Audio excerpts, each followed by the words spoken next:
भाई देखो, हम तो कोई वंश परंपरागत पार्टी नहीं है कि दीदी के बाद भतीजा बनेगा।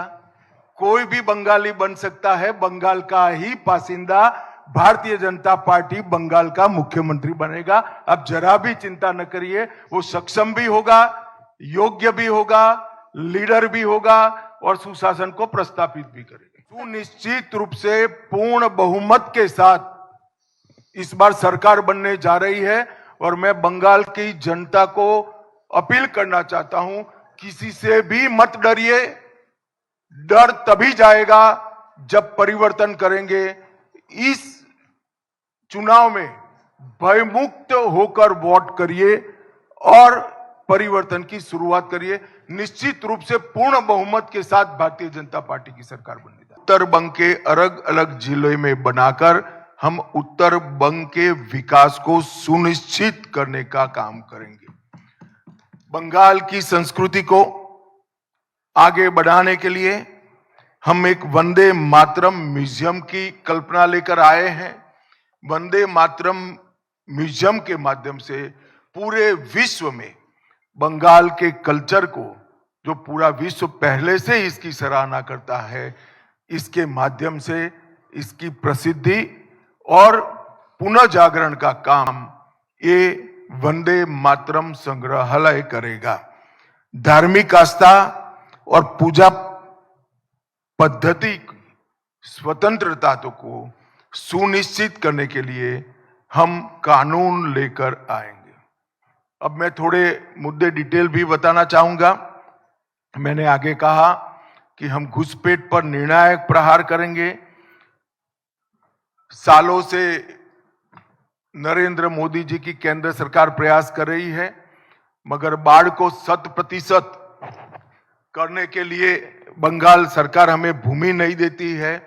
हमने तय किया है कि 45 दिन में ही भारत सरकार के गृह मंत्रालय को जितनी भूमि उपलब्ध कराना है वो उपलब्ध कराने का काम बंगाल सरकार समाप्त कर देगी।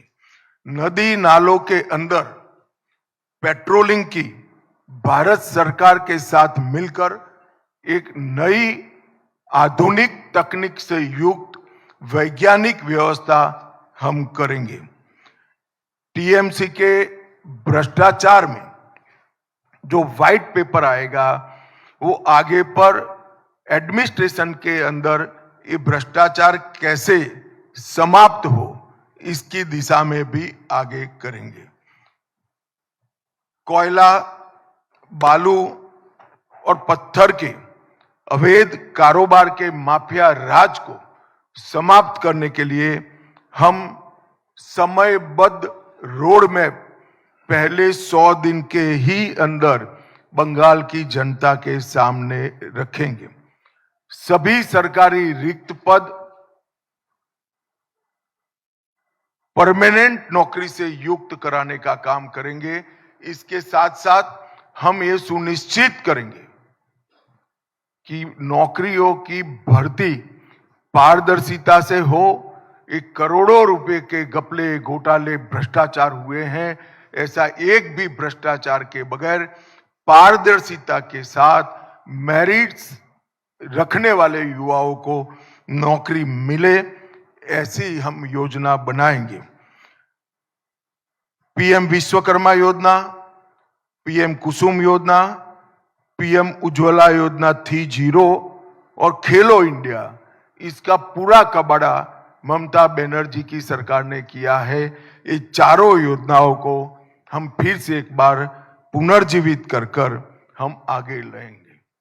नगर निगमों के चुनाव के पहले ग्रेटर कलकत्ता के विकास के लिए एक कंसेप्ट पेपर हम तय करेंगे और 10 साल में कलकत्ता के समग्र विकास के लिए एक कार्य योजना लेकर आएंगे, जो कलकत्ता को एक विश्व के अग्रणी शहर में प्रस्थापित करेगा और कलकत्ता को देश भर की सांस्कृतिक और आने वाले दिनों में औद्योगिक राजधानी बनाने के लिए भी आगे बढ़ेंगे।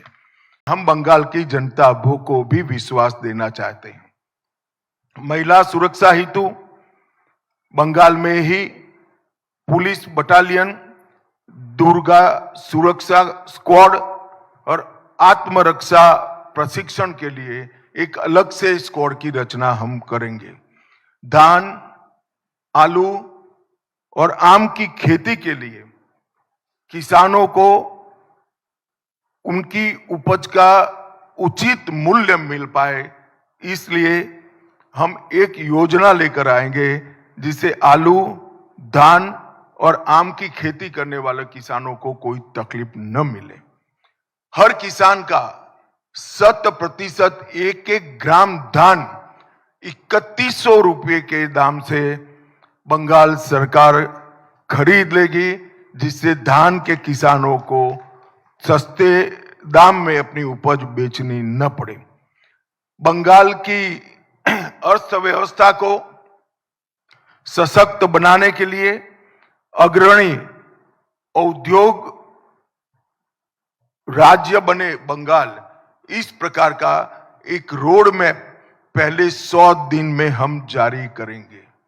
बंगाल को ब्लू इकोनॉमी का मुख्य निर्यातक केंद्र बनाने के लिए जरूरी इंफ्रास्ट्रक्चर और ब्लू इकोनॉमी को बढ़ावा देने के लिए सारी व्यवस्थाएं एक योजना के तहत दी जाएगी।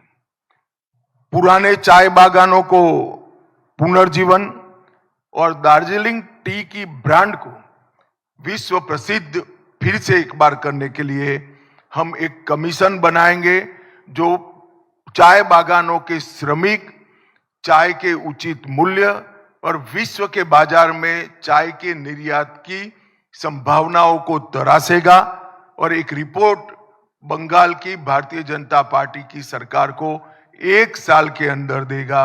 बाकी के 4 साल में हम चाय बागानों को फिर से खुशहाल बनाने का प्रयत्न करेंगे। जूट उद्योग के आधुनिकीकरण के लिए भी भारत सरकार की योजनाओं को बंगाल सरकार ने लागू नहीं किया है, हम इसको नीचे तक पहुंचाने का काम करेंगे। उत्तर बंग हमेशा विकास से महरूम रहा है। उत्तर बंग में एक एम्स, आईआईटी और आईआईएम और फैशन डिजाइनिंग की संस्थान, ये चारों संस्थान उत्तर बंग के अलग अलग जिलों में बनाकर हम उत्तर बंग के विकास को सुनिश्चित करने का काम करेंगे। बंगाल की संस्कृति को आगे बढ़ाने के लिए हम एक वंदे मातरम म्यूजियम की कल्पना लेकर आए हैं। वंदे मातरम म्यूजियम के माध्यम से पूरे विश्व में बंगाल के कल्चर को, जो पूरा विश्व पहले से इसकी सराहना करता है, इसके माध्यम से इसकी प्रसिद्धि और पुनः जागरण का काम ये वंदे मातरम संग्रहालय करेगा। धार्मिक आस्था और पूजा पद्धति की स्वतंत्रता को सुनिश्चित करने के लिए हम कानून लेकर आएंगे। अब मैं थोड़े मुद्दे डिटेल भी बताना चाहूंगा। मैंने आगे कहा कि हम घुसपैठ पर निर्णायक प्रहार करेंगे।